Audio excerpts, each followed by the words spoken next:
Hello. Always a pleasure, and more than ever on this wonderful Sunday, because I love this reading, the Miracle at Cana. First, we start off with Isaiah chapter 62, verses 1 to 5. Isaiah looks forward to the return of the Hebrew captives to Israel. So shall your God rejoice in you, as his people returns to his embrace as his bride. What great things God will do for his people, because his love for them is so great. In the third reading, the Gospel, John chapter 2, verses 1 to 11. The church goes out of its way to select this reading to begin Jesus' ministry.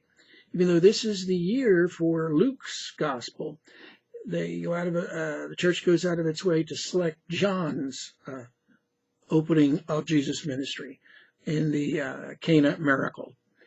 When reading John's gospel, it is absolutely necessary to realize that more often than not, he intentionally writes with two levels of meaning. First, there is the obvious first meaning or understanding that the text is speaking on a physical, everyday level of meaning. That is, the text says just what the common understanding is, nothing more, nothing less. However, then John the Evangelist expects us to delve into the deeper, more profound meaning that he really wants us to perceive.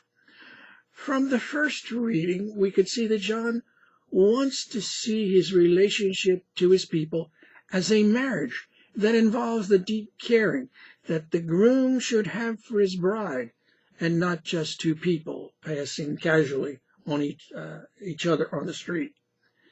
In the beginning of Jesus into the world of God, God is forming a new bride. In the coming of Jesus into the world, God is forming a new bride whom he wishes to marry in yet a deeper love than before, than in the old covenant. Returning to the first obvious level of meaning, we should recognize that the disciples of Jesus were what I would refer to as a lower blue-collar class of hard-working people who were used to living a hard and hearty style of life. In other words, there is a good chance that the reason why the feast ran short of wine was that Jesus' disciples drank most of it. Mary is confronting her son with the problem of the lack of wine because she feels that he has the responsibility to deal with the shortage that his disciples have created. At first, he is reluctant because he seems to feel that my hour has not yet come to work miracles. Yet Mary persists by saying to the servants, "Do whatever he tells you." I feel that Jesus still remains obedient to his mother and to God the Father who speaks through Mary. Jesus superabundantly provides the wine that ran short by turning 6 stone jars filled with water into 120 to 180 gallons of wine, which would make almost 900 bottles full of wine. I believe that Jesus works this miracle at the beginning of his ministry to say that what was the water of the old covenant, he now turns into rich, fine wine. The infinite abundance of his redemptive love, that is the new covenant that Jesus initiates in his ministry. In other words, there's a second level of meaning. Jesus brings to the world a love that is akin to a deep love a bridegroom has for his bride, to make something new, deeper, and better. The head waiter remarks, "Everyone serves good wine first, and then when people have drunk freely, an inferior one. but you have kept the good wine until now.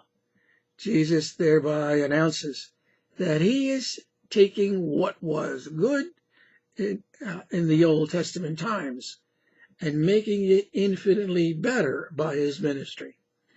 John does not relate the reaction of Jesus' disciples to this miracle directly, but indirectly, when he writes, Jesus did this at the beginning, as the beginning of his signs at Cana in Galilee, and so revealed his glory, and his disciples began to believe in him as the Messiah, as God.